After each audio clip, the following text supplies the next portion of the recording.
Nuestro tiempo de trabajo en esta primera etapa va a ser complementado con un cierre de todos los talleres. Entonces, tenemos de aquí a las 11 para tratar de agotar lo que a este tema atañe. A las 11 empieza el receso y a las 11:30 todos debemos trasladarnos al aula magna. Entonces, realmente el tiempo que nos resta es cortito y pues son varios los asuntos que tenemos pendientes, ¿no? Yo, por ejemplo, no dejé el casto en casa, entonces nada. Son varias las cuestiones que tenemos pendientes.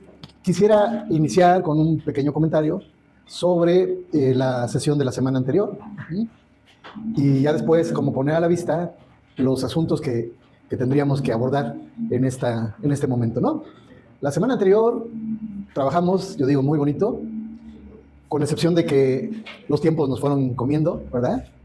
Y en algunos casos el tema de la lectura como que fue desplazado por otras cuestiones. Por ejemplo, en el primer equipo, ¿no? El primer equipo le otorgó más tiempo a la actividad que al contenido. Esta es una característica que actualmente está muy presente en los procesos del aula. Se le da mucho tiempo a la actividad. Cuando la actividad está conectada con el contenido está muy bien, pero a veces es que hay que hacer como el nexo entre la actividad y el contenido y siempre termina sacrificado el contenido. Siempre termina sacrificado el contenido. Si ustedes recuerdan lo que decíamos en algún momento sobre los dos principios pedagógicos de la nueva escuela mexicana, ¿recuerdan, no? Primer principio pedagógico, lo situacional, el famoso aquí y ahora, ¿recuerdan? Dijimos que venía de la lucha obrera, que venía del movimiento punk, que venía de John Dewey, el tratar de organizar a partir del aquí y el ahora. Pero después el segundo principio lo marcamos como los 4 momentos de acción pedagógica. El primer momento de acción pedagógica era lo que en el texto oficial se plantea como diagnóstico, ¿verdad? Yo les decía que la palabra diagnóstico no es muy de mi agrado, que pensaba que era preferible una valoración del contexto, ¿sí? Después dijimos el segundo momento, este es el momento más inquietante, que es el momento de la selección de contenidos, ¿se acuerdan? El tercero son las estrategias y el cuarto es la evaluación. Muy especialmente, la selección de contenidos constituye uno de los puntos claves del trabajo pedagógico. No sé si me van siguiendo porque hay un poquito de distractores, pero lo que trato de decir es, curiosamente, el tema de los contenidos, lo así como creo que lo tengo que decir, da un poco de pena, pero ya ni modo, ¿verdad? Al fin es viernes y el cuerpo lo sabe. Como que le quedamos debiendo. Incluso yo hubo personas que me dijeron, oye, no vamos a retomar la lectura. Y yo les decía, pues es que esa era la tarea, que tomaran la lectura, ¿no? Pero se desplazó. Y es que la selección de contenidos está directamente relacionada, desde antes de la nueva escuela mexicana, está directamente relacionada con la dimensión epistemológica del proceso formativo, ¿no? Y en el caso particular de la nueva escuela mexicana, con la epistemología del sur, que al mismo tiempo es una epistemología intercultural, ¿verdad? Algunos le llaman epistemología decolonial, ¿verdad? Otros le llaman epistemología de frontera, ¿sí? Otros le llaman epistemología del sur, bajo un supuesto. Hay una epistemología del norte y hay una epistemología del sur. Yo que vivo en el norte de la ciudad, me choca que hagan esas clasificaciones, ¿verdad? Yo vivo ahí en Gustavo Madero, tiene su casa. Estamos en el mero norte. Para la Ciudad de México, los del sur son los que viven mejor. Son los que ganan más, son los que tienen los mejores trabajos. Es más, hasta para irte a divertir, el sur tiene todo. Y en el norte hay muy pocas cosas, pero nada más da miedo ir. Pero es otro tema, ¿no? Es otro tema. Pero bueno, para el autor de la epistemología del sur, hay algo que él denomina epistemología del norte y hay algo que él denomina epistemología del sur. En esta denominación, mucho ojo, porque lo que denominan epistemología del norte constituye todo lo que es hegemónico. Como europeo, digamos un rasgo específico de lo europeo. Hacen cosas bien bonitas, ¿verdad? Pero están refiriendo lo europeo a que casi todos los países europeos fueron colonizadores. Fundamentalmente de África y de América. ¿Sí? Imponiendo la visión del mundo que ellos sustentan, ¿verdad? Entonces se refiere como una visión geográfica de un lugar específico en el cual eurocentrista significa que no reconozco otras formas de ser, otras formas de pensar, otras formas de sentir, más que las europeas. ¿Sí? Pero con el paso del tiempo, con la lucha por las hegemonías, con cosas como las guerras mundiales y lo que estamos viviendo hoy en día, ¿verdad? De repente, el mercado logró una moneda que se convirtió en la que organizaba todo el planeta. Y esa moneda es el dólar, ¿sí? Hay un momento en que la comunidad europea se siente tan perdida frente al dólar que incluso construye su propia moneda, que todos sabemos es el euro, ¿no? Pero eran como patadas de ahogado por el predominio que tenía los Estados Unidos. Y cuando se empieza a hablar de globalización, que muchos lo ven de una manera triunfalista, es un fenómeno muy interesante, muy bonito, pero de pronto la globalización se convirtió en la imposición de un único modo de pensar las cosas, que es el modo norteamericano. ¿Sí me explicó? Y en ese modo norteamericano, no es que los norteamericanos no tengan cosas bien bonitas, muy bonitas, ¿no? El problema es cuando se descalifica desde los códigos norteamericano-centristas. No me gusta decir americocentristas porque América somos todos, ¿no? Desde Alaska hasta Patagonia. Pero ellos se asumen como somos los americanos. Y América es para los americanos. Ni los de la América son tan arrogantes. Entonces, norteamericanocentristas, que tampoco está correcto porque Norteamérica somos Canadá, México y Estados Unidos. Vamos a decirlo de una manera gringocentristas, ¿no? Ahí sí le atinamos contundentemente, como si fuera la única forma de ser, de pensar y lo único que resultara valioso en el mundo. Vamos viendo. Entonces, la epistemología del sur dice no hay un solo modo de vivir la realidad, no hay un solo concepto de conocimiento, no hay una sola forma de analizar las emociones del mundo. Y lo tenemos que aprender, tampoco endiosar, ¿verdad? Ni romantizar, mucho tenemos que aprender del gran bagaje cultural que hay en todas las latitudes del mundo, ¿no? Es una temática que nos llevaría un buen rato, examinar cómo, por ejemplo, el cambio en la historia le debe muchísimo a lo exótico. Y cuando digo lo exótico no me estoy refiriendo a las rumberas, no me estoy refiriendo a las vedettes. Tampoco las dejamos fuera, pues, ¿no? Por exótico se entiende aquello que viene de fuera y hace un aporte a la pura interioridad. ¿Me explicó? Y entonces, usted yo imagino que sí, pero yo lo quiero decir de esta forma, ¿no? Quizás nunca nos hemos detenido a dimensionar la importancia histórica de carácter mundial que tiene, por ejemplo, la obra de Sor Juana Inés de la Cruz. Sor Juana Inés de la Cruz es una conmoción mundial. Y voy a decir algo muy feo, ¿no? Quizás los que menos hemos estudiado a Sor Juana somos los mexicanos. Por poner un ejemplo, ¿no? Hay un dato que un día me daba una persona, decía, los mejores historiadores de México no son mexicanos. ¿Sí? No son mexicanos. Es muy difícil conocer todo el país, muy difícil. Pero no es tan difícil estudiar la historia cultural de México. ¿Sí? Luego hacemos preguntas así como, ¿cuántos grupos originarios hay en México? No, pues la verdad, no sé. A ver, ¿cuántos discos ha grabado Taylor Swift? No sé si me lo sé, ¿no? Vamos viendo. ¿Quién impone la agenda de lo que merece la pena ser aprendido, la selección de contenido? ¿No? Los que tienen doctorado, por favor, acá, los expertos, lo que van a hacer es la selección de contenidos. Justamente esa es la lógica norteamericana, la lógica del experto. ¿Sí se dan cuenta? Y nosotros, para bien o para mal, nos subimos a la ola, ¿verdad? Y pensamos, como ya tengo este nivel de estudios, ya estoy habilitado para tomar decisiones, soy experto. ¿Sí me explicó? Pero de verdad, lo juro, ¿no? Por mi café, que ya me queda poquito, pero todavía da cierta validez, ¿no? Juro que podría reunir a muchos doctores y no darían pie con bola para la selección de contenidos. Pero aún más, no lograrían una selección de contenidos de carácter intercultural y de carácter de epistemología del sur. Es muy difícil separarse de la epistemología del norte. Sí, más o menos me explicó, ¿no? Y en esa epistemología del norte casi siempre decimos, tiene que ser como yo lo pienso, en lugar de, oigan, ¿y si lo pensamos juntos? Sí, más o menos me explico, ¿no? Entonces, bueno, la selección de contenidos involucra dos grandes referentes. Referente número 1. Creo que nosotros medianamente lo hicimos, pero muy medianamente, ¿no? ¿Sí? Referente número 1. La lógica de construcción del conocimiento.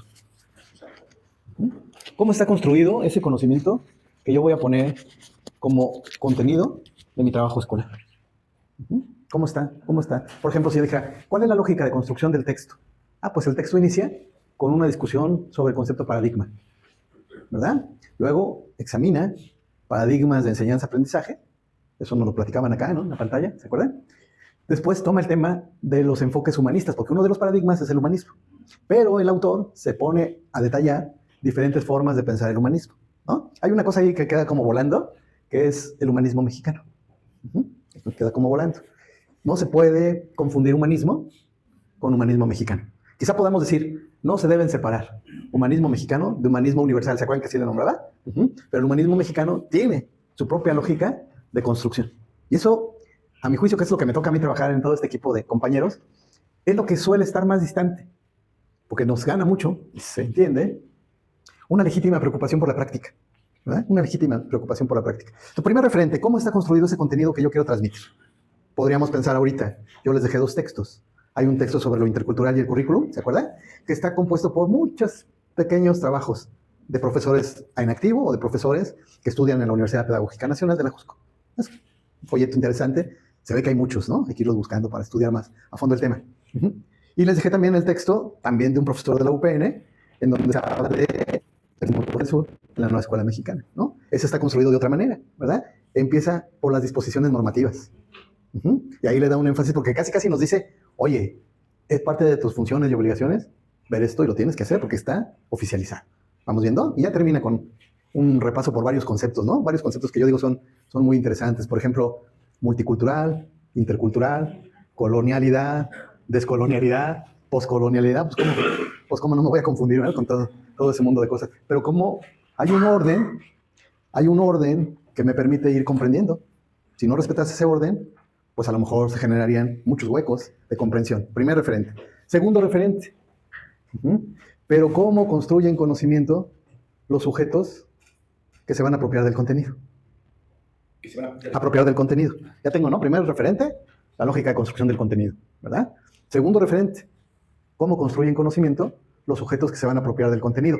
Voy a incorporar un conceptito que no viene en la lectura, y es el concepto obstáculo epistemológico. ¿Cuáles son los obstáculos epistemológicos? Es un concepto de Bachelard, ¿verdad? Que complican la construcción de conocimiento por parte del profesor. Hay varios obstáculos no epistemológicos, ¿eh? Por ejemplo, trabajo en 3 escuelas, ¿no? Por ejemplo, le doy prioridad a las redes sociales, ¿no? Por ejemplo, descubrí que me gusta más el chisme que lo académico. Ah, mira, ¿no? Estoy igual, ¿no? Por 2. Me representa, ¿sí? Decía sesión de conocimiento por parte del profesor. Hay varios obstáculos no epistemológicos, ¿eh? Por ejemplo, trabajo en 3 escuelas, ¿no? Por ejemplo, le doy prioridad a las redes sociales, ¿no? Por ejemplo, descubrí que me gusta más el chisme que lo académico. Ah, mira, ¿no? Estoy igual, ¿no? Por 2. Me representa, ¿sí? Decía César Carrizales, yo antes pensaba que no era chismoso, ahora afirmo, soy muy chismoso y me encanta, ¿no? Está bien, ¿no? Es el principio de honestidad, ¿no? Bueno, entonces, esos no son epistemológicos, esos son estructurales, ¿no? De personalidad, subjetivos, pero sí es epistemológico cómo construye intelectualmente, cómo se apropia del contenido el profesor. Esto que voy a decir ahorita, espero que les haga sentido. Mi apreciación en muchas escuelas del Estado de México, pero no solo del Estado de México. Tengo oportunidad también de mirarlo en Querétaro, en Chiapas, en Tlaxcala, en Oaxaca, en Durango. Y hay un problema bien serio de que el profesor puede no dominar los contenidos. A ver si esto que digo les hace sentido. Una cosa es comprender la construcción del contenido y otra cosa muy distinta es tematizar. Tematizar significa tengo información del tema. Muchos profesores nos quedamos en la tematización. Esto está más feo, perdón, ¿eh? Otros profesores no tienen ni la tematización. Está más difícil llegar al puerto de construcción del conocimiento, de dominio del conocimiento. Sí, más o menos me explicó. Lo mismo ocurre con los estudiantes. A veces no tematizan, se informan. A veces tematizan, tienen las nociones vagas. Y a veces logran comprender el conocimiento, operar con él. ¿Sí? Y hay un referente muy terrible, ¿no? Muy terrible. El olvido a corto plazo. Aquello con lo que no operen, se va.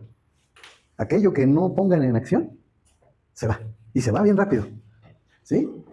Duran más nuestros amores efímeros que la retención del contenido. ¿Vamos viendo? Y ese es un problema gravísimo. Lo voy a decir en una expresión, espero sea clara, ¿no? Hay un vaciamiento del contenido escolar por numerosos factores. Numerosísimos factores. ¿Sí? Y hay cosas que curiosamente se vuelven más volátiles porque la comunidad escolar no les da importancia.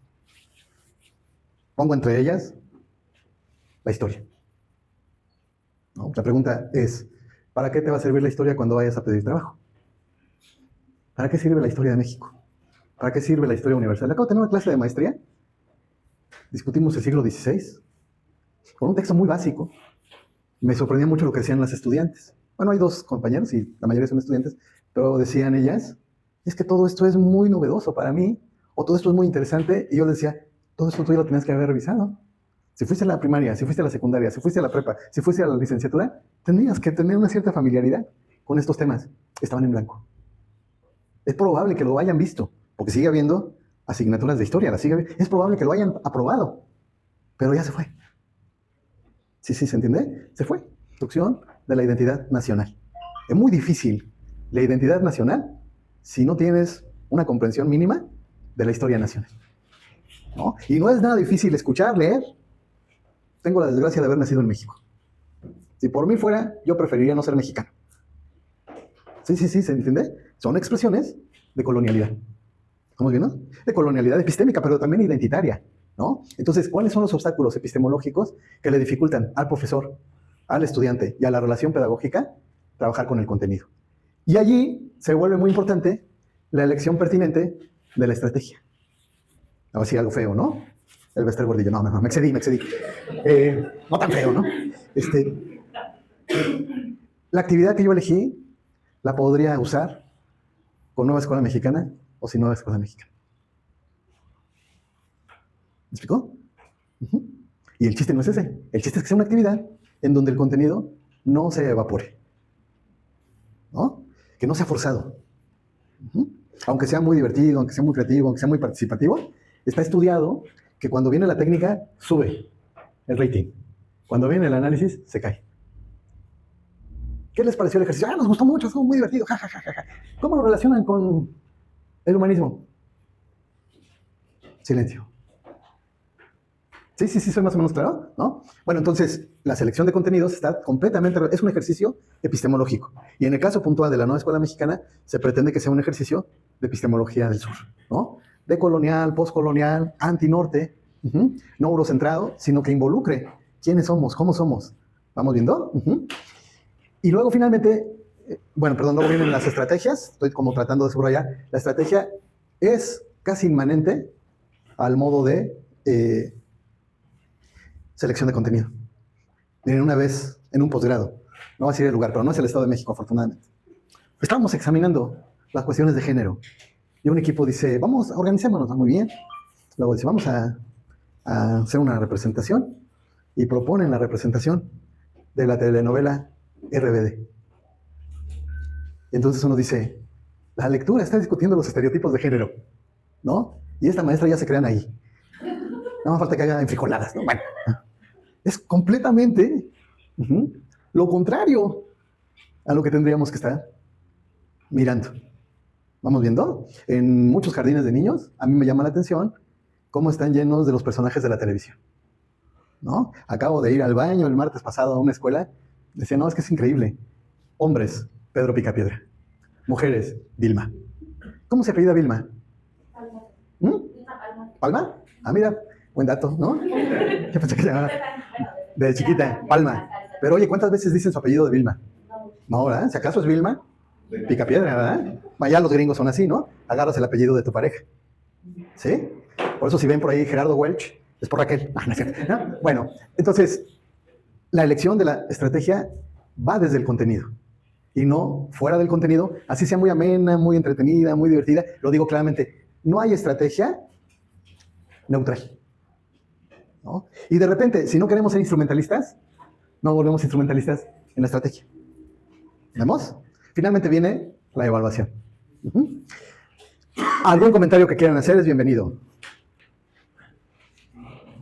Sí, adelante. Es una visión de carácter técnica, sobre todo a la hora de generar proyectos. Una de las cosas que generan angustia es, por ejemplo, que hay ciertas unidades de aprendizaje que tienen hasta 15 profesiones. Entonces, algunos quisieran insertar todas las profesiones, quisieran insertar todas las profesiones en el proyecto. Entonces, yo pienso que lo ideal sería que con una progresión sería suficiente, inclusive durante todo el periodo, porque a veces esta progresión se puede ir, ¿verdad?, estratificando y considerando inclusive por periodos de evaluación. Mi pregunta sería si es adecuado mi razonamiento o no, porque me parece a mí que sí, entre más nos angustiemos por completar. Hacer bien lo que es posible. La eficiencia se tiene que cumplir a toda costa. Ahora que vivimos tiempos ya de salida de lo neoliberal planteó la eficiencia como de alta eficiencia. ¿Y saben cuál es lo triste de esta historia? Que terminamos simulando la alta eficiencia. La única manera que tenemos de decir que verdaderamente fuimos altamente eficientes es simulándolo. Porque no se dio el tiempo suficiente. ¿Vemos? Entonces, el aquí y ahora implica, vamos a ver qué es posible, ¿no? No contentarse quizás con uno, ver si es posible 2, 3, de 15, ¿no? Pero también mirando un poco la interacción con los otros. Vamos viendo. ¿Tú quieres comentar algo? Adelante. Más bien una pregunta. Sí. Ahorita que usted pasaba a la parte de evaluación, me quedo con esta duda de qué implica una verdadera evaluación. Porque se acredita al alumno, pero ¿qué implicaría una verdadera evaluación? Claro, muy bien, muy bien. Pues es todo un tema, ¿verdad? Es quizá para otro taller, pero lo digo muy rápido, ¿no? La teoría de la evaluación surge después de la Segunda Guerra Mundial y surge bajo 3 vertientes: la psicología experimental, las teorías de la administración y también el conductismo. ¿Sí? Y lo que formulan es una confusión atroz. Consideran que evaluar es cuantificar. Se confunde medición con evaluación, ¿no? Que yo les decía, ¿cuánto me ponen en este? ¿No? Hay un 7. Yo también los quiero. ¿No? Y tiene muchísimo que ver, esto me parece interesante, ustedes quizás conozcan los elementos clave del proceso administrativo, en su versión clásica, porque ahora hay mucho, ¿no? La planeación estratégica y todo eso, que hoy está en boga. Pero los procesos clave del proceso administrativo son planeación, administración, ejecución, control. Y la evaluación está vinculada con el control. ¿Sí? Por supuesto, voces que se oponen a esta lectura de la evaluación señalan no confundir evaluar con calificar, importante, y evaluar, ven qué bonito es el tema, ¿eh? Evaluar significa asignar valores. Pero los valores no tienen que ser necesariamente numéricos. Hay una arbitrariedad al asignar un valor numérico. Veniste todas las sesiones, 100 puntos. Faltaste una, oiga, me enfermé, me vale 75 puntos, ¿no? Entrabas y salías, híjole, eso no lo tengo codificado, pero yo te voy a poner 25 puntos. Pero qué arbitrario, ¿verdad que sí? Bueno, ¿me explicó? Es muy arbitrario, muy, muy arbitrario. 2 10 no son los mismos, ¿vemos? Pero valoración significa cuál es la jerarquía de cosas a las cuales les damos importancia. ¿Sí se entiende? Y entonces, yo le puedo dar una asignación valórica a la asistencia. Eso pone felices a los estudiantes que no faltan, ¿verdad? Vine a todas. No es tu obligación, ¿no? Que yo no vine a traer, soy el profesor. Espérame, pero también tengo que estar aquí. No, vine a todas. Ese no es criterio de evaluación. Eso ya por default. ¿Sí se entiende? ¿No? Pero sí, por ejemplo, podemos decir argumentación. ¿Cuántas veces planteaste un argumento? ¿Sí? Producción escrita. A ver qué escribiste, ¿no? Pero después de este asunto, la evaluación se propone. Qué interesante, pienso yo, ¿eh? Esto estoy tomando Ángel Díaz Barriga y Marta Viesca y Alicia de Alba, un texto que les recomiendo mucho. Evaluación, análisis de una noción. Sí se puede conseguir. Es un PDF que anda por ahí en las redes, ¿no? Dice, la evaluación tiene que decirnos qué pasó en el proceso. Y tiene que decirnos qué complicó el proceso. Y tiene que decirnos qué tipo de circunstancias podrían mejorarse. Este chico tiene 9, pero yo no sé qué pasó con él. Nada más tengo el dato numérico de que no es de los de 10. Tiene 9. ¿Por qué tiene 9? No lo sé. Hay chicos a los que se les facilita la vida y hay chicos que les cuesta un triunfo. ¿Sí me explicó? Entonces, control, que es la tradición del norte, ¿verdad? Y dar cuenta del proceso que ocurrió es otra visión de lo que es evaluación. En la nueva escuela mexicana se retoman las 3 perspectivas. Evaluación diagnóstica. Ya lo vimos desde el aquí y ahora y desde el primer momento de los 4 que propone, ¿no? Evaluación sumativa. A lo largo del proceso vamos a suponer que le pongo calificación o valoración a su satisfacción, ¿no? Contribuye a mi formación en razón de que ahora estoy pensando estos problemas que antes yo no consideraba. ¿Se me explicó? Y esa es la evaluación formativa. Infortunadamente nosotros hacemos ejercicios. Anótenme en una hoja qué les pareció el curso, si les gustó, qué falló, y ya quiero felicitarlo porque fue muy bonito, me emocioné mucho y además hubo café. ¿Sí? Pero no está el contenido, ¿se dan cuenta? Otra vez, el gran ausente es el contenido. Y eso es una tragedia. Que el contenido no esté es una tragedia, ¿no? Voy a decirlo así. La clase anterior, el contenido estuvo presente en un 30%. Casi no. ¿Sí? La merma fue del 70%. Estoy usando arbitrarias cantidades, ¿eh? ¿Sí? Lo que estoy tratando de marcar es contenido bajo, actividad alta. Sí, me explico. Y no estoy queriendo decir que el contenido tiene que estar por encima de la actividad, no estoy diciendo eso, ¿no? Tienen que ir entreverados. ¿Vamos viendo? Vamos a darle el micro al compañero. ¿Ya me lo viste? Ya me lo robé, entonces. Ah, ya lo tienes, perdóname. Cuando se hacía la prueba PISA y... Ay, no me acuerdo la otra prueba. Finlandia siempre salía como los niveles muy altos. Y bueno, siempre. Y Finlandia tenía pues yo creo que un eurocentrismo, pero diferente al de todos. Sí. Y sí trabajó en muchas otras áreas que no trabajamos todos. Quiere decir que probablemente sí funcione, ¿no? Pero tiene que ser adaptado a tu país. Sí.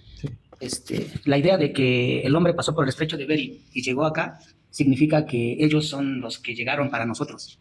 Y eso no es cierto, ¿no? O sea, digo, por alguna razón, las pirámides de Egipto y las pirámides de Teotihuacán o las de Chichén Itzá, digo, como que había dos pensamientos totalmente diferentes.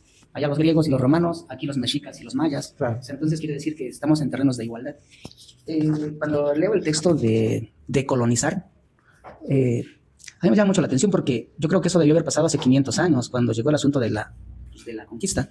Y en ese momento se debió haber rescatado la idea de nuestro pueblo, ¿no? Nuestras costumbres, nuestras tradiciones, lo cultural, las lenguas. Han pasado más de 500 años y pareciera ser que ahorita estamos volteando a la pedagogía del sur, bueno, a la epistemología del sur. Y pues en realidad somos lo que hicieron de nosotros, ¿no? Claro. Sí. No lo que nosotros somos. Entonces... Somos más que eso. Entonces, creo que tiene que ser más como un trabajo interno, Sí. más que un trabajo de todos, ¿no? Claro. O sea, ¿cómo lo vas a trabajar? Sí, bueno, ahí hay un tema interesante, ¿no? Coincido, si nosotros no trabajamos individualmente estos elementos, va a ser más difícil que podamos pensar que lo podamos trabajar como colectivos, ¿no? Y al mismo tiempo, aparece una temática que espero pueda transmitirla claramente, ¿no? Que es la temática de lo que llaman lo políticamente correcto. Voy a usar un ejemplo muy burdo y voy a decir 3 cosas muy rápidas, porque ya quiero que entremos a otro momento, ¿no? Primer ejemplo muy tremendamente burdo. Yo suelo llamar a las personas a las que no les veo las cosas que a mí me gustan, nacas. Si tú has empleado en una sola ocasión, ¿qué has empleado? ¿No? La palabra naco. Dice un amigo, si has sido tan naco de usar la palabra naco, pero no, porque es la misma gata, ¿no? Si has usado una sola posibilidad, en una sola ocasión, la palabra naco, tú estás en la epistemología del norte, que es colonial, ¿no? Tuve la oportunidad de estar precisamente cuando empezó el movimiento zapatista en San Cristóbal de las Casas. Ahorita platicábamos un poco de eso, ¿verdad? Y los profesores a los que nosotros les atribuiríamos rasgos indígenas se expresaban terriblemente de los indígenas que estaban alzados. No sé si soy claro en lo que estoy planteando, ¿no? Decía algún profesor, esos malditos indios, ¿no? Y yo pensaba, si este profesor caminara por Polanco, lo tipificarían pensar desde los valores de aquel grupo que nos colonizó. En eso consiste, ¿no? Estaba yo con una amiga que quiero mucho y dice, mira, ¿a poco no esa tipa se ve bien chunda? ¿No? Y ella le decía, ¿qué es eso de chundo, no? O sea, así como bien naca, bien nazi, ya, creo que sí, le dije, ¿no? Y yo como me veo, ¿no? De una vez sí me pasa a ver a qué le tiro, ¿no? Bueno, estoy poniendo este ejemplo. Ahora, ya se dijo que no está nada bien usar la palabra naca. Llego al grupo y digo, chin, estoy en el grupo donde son bien payasos y no dejan que uno tenga libertad de expresión.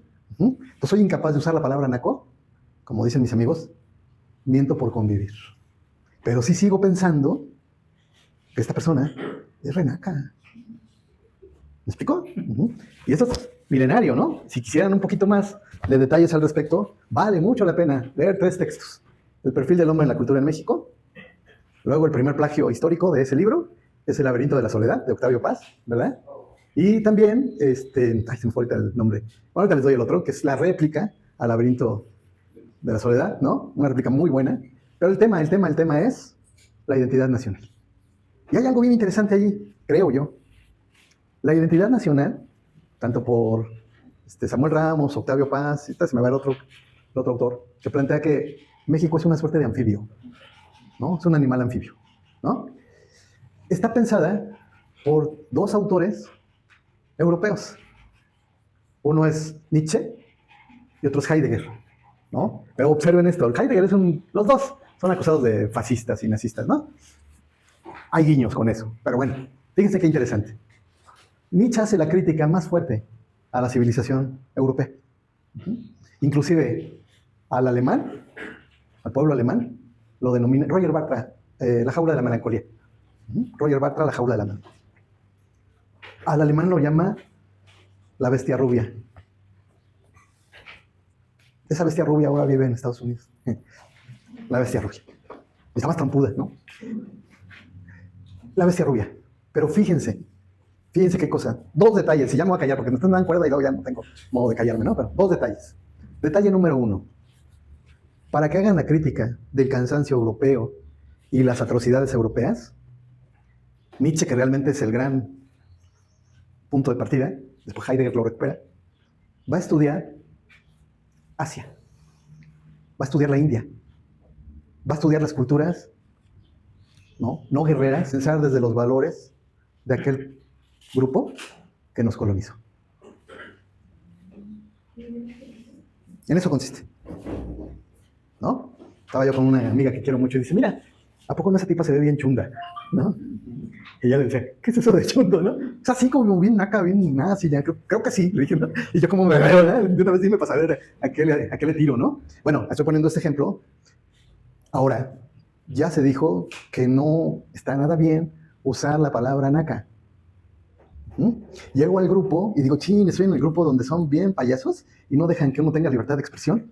Pues soy incapaz de usar la palabra naco, como dicen mis amigos, miento por convivir. Pero sí sigo pensando que esta persona es renaca. ¿Me explicó? Y esto es milenario, ¿no? Si quisieran un poquito más de detalles al respecto, vale mucho la pena leer 3 textos. El perfil del hombre en la cultura en México, luego el primer plagio histórico de ese libro, es El laberinto de la soledad, de Octavio Paz, ¿verdad? Y también, ay, se me fue ahorita el nombre. Bueno, ahorita les doy el otro, que es la réplica al laberinto de la soledad, ¿no? Una réplica muy buena. Pero el tema es la identidad nacional. Y hay algo bien interesante allí, creo yo. La identidad nacional, tanto por Samuel Ramos, Octavio Paz, se me va el otro autor, que plantea que México es una suerte de anfibio, ¿no? Es un animal anfibio, ¿no? Está pensada por dos autores europeos. Uno es Nietzsche y otro es Heidegger, ¿no? Pero observen esto, Heidegger los dos son acusados de fascistas y nazistas, ¿no? Hay guiños con eso, pero bueno, fíjense qué interesante. Nietzsche hace la crítica más fuerte a la civilización europea.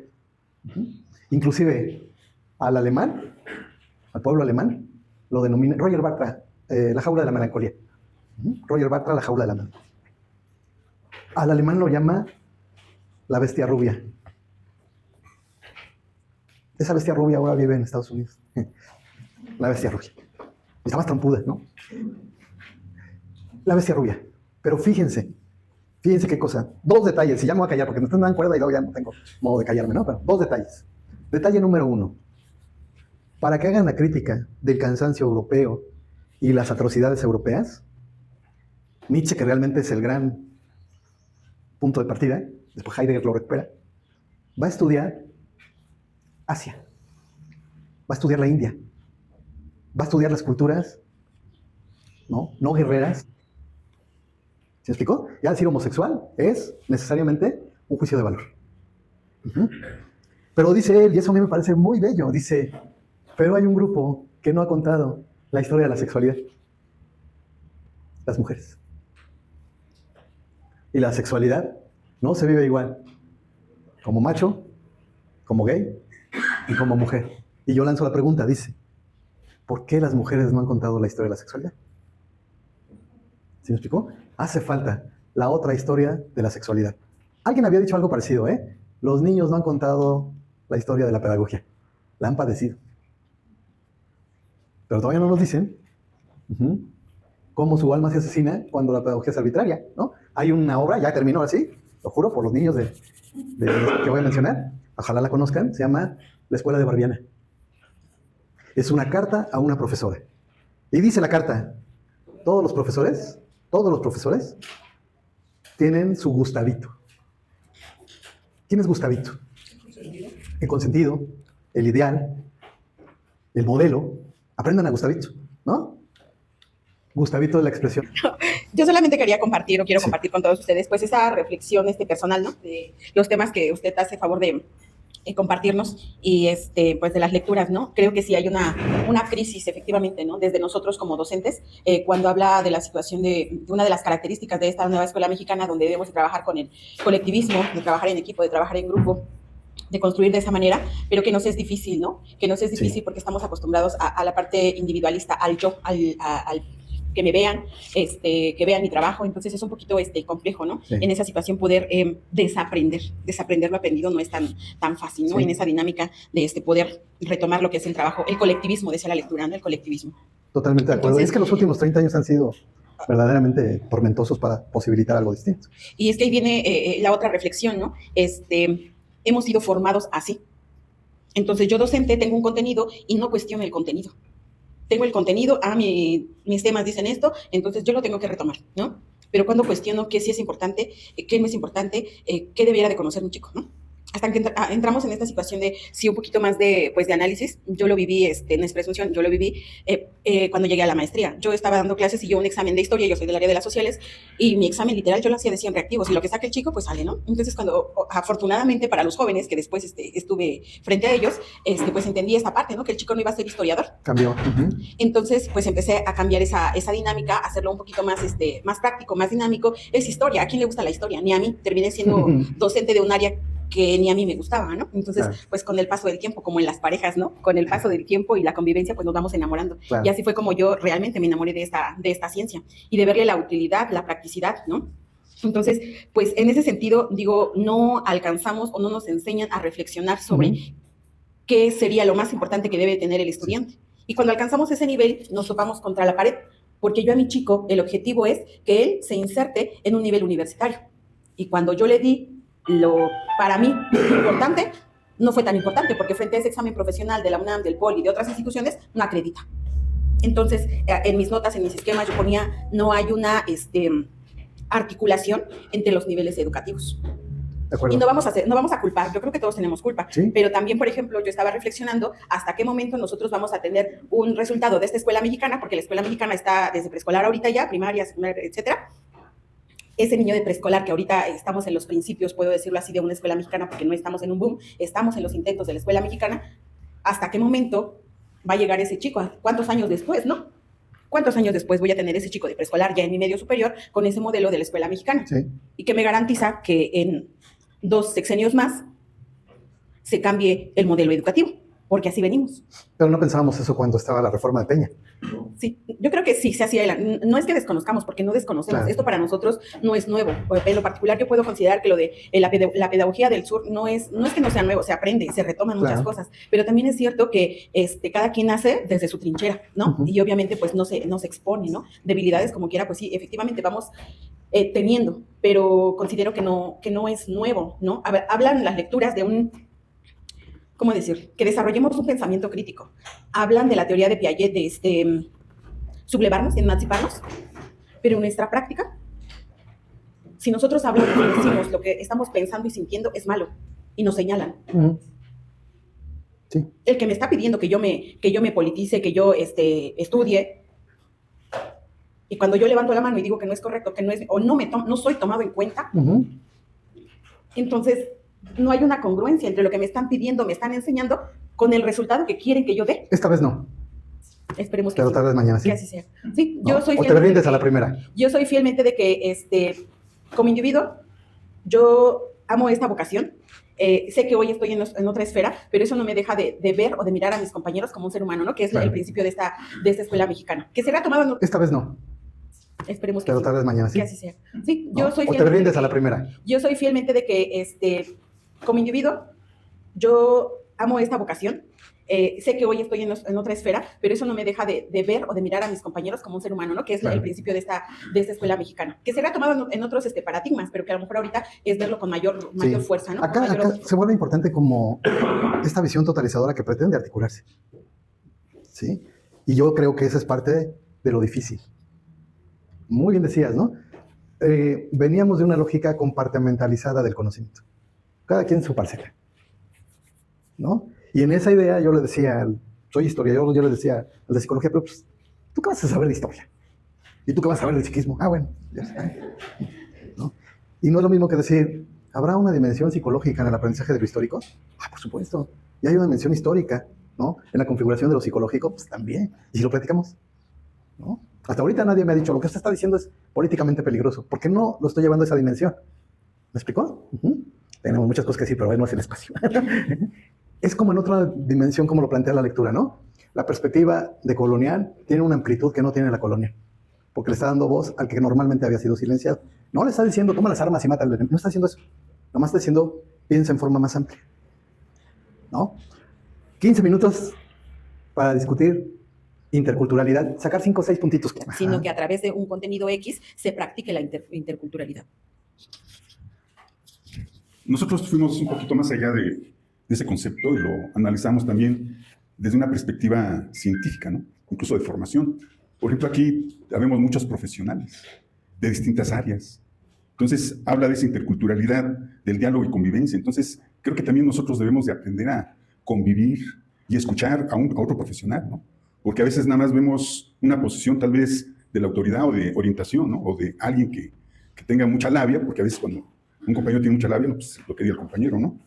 Pero recordemos que, ¿cuáles son los fundamentos pedagógicos? Una de ellas es que se tengan varias visiones, no solamente una. Porque si no vemos esa interculturalidad, vamos a cometer el mismo pecado del eurocentrismo. O sea, ahora la pedagogía del sur va a imperar sobre la del norte, ¿no? Incluso veamos también que es una perspectiva emancipatoria cultural. Yo agregaría hasta la científica, ¿no? De cómo promover también otras ciencias de investigación frontera, ¿no? Es otra perspectiva. Y de ahí, de alguna manera, también el CONACYT, Consejo Nacional de Humanidades, Ciencias y Tecnologías, también puede llevar a ese rumbo, ¿no? Entonces, creo que nos da la interculturalidad una perspectiva en la cual nosotros debemos de asumir un rol, debemos de quitar esos viejos patrones que están en nosotros. Como decía un compañero, pues nacimos con esto y creo que debemos de construirnos para tener una perspectiva y poderla transmitir a los estudiantes. Tiempo, vamos con el otro aquí. Sí.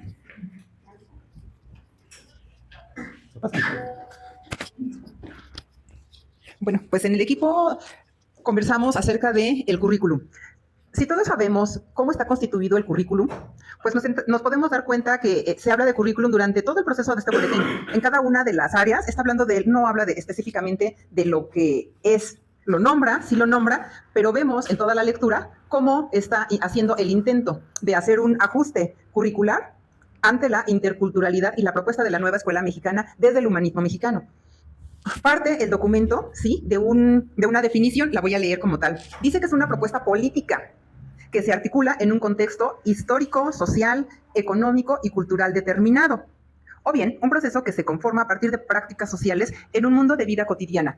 En ese sentido, entonces, la propuesta que se está realizando desde la nueva escuela mexicana es hacer partícipes todas las prácticas educativas que se desarrollan en los diferentes contextos, en las diferentes sociedades, pero sobre todo volteando una vez más aquellos grupos que en algún momento pues no eran vistos, ¿no? O los habíamos invisibilizado. Ahora la propuesta es traer esos grupos, hacerlos visibles por el aporte que estos han tenido, que estos han dado a la sociedad mexicana y a la historia, a la identidad con la que hoy contamos.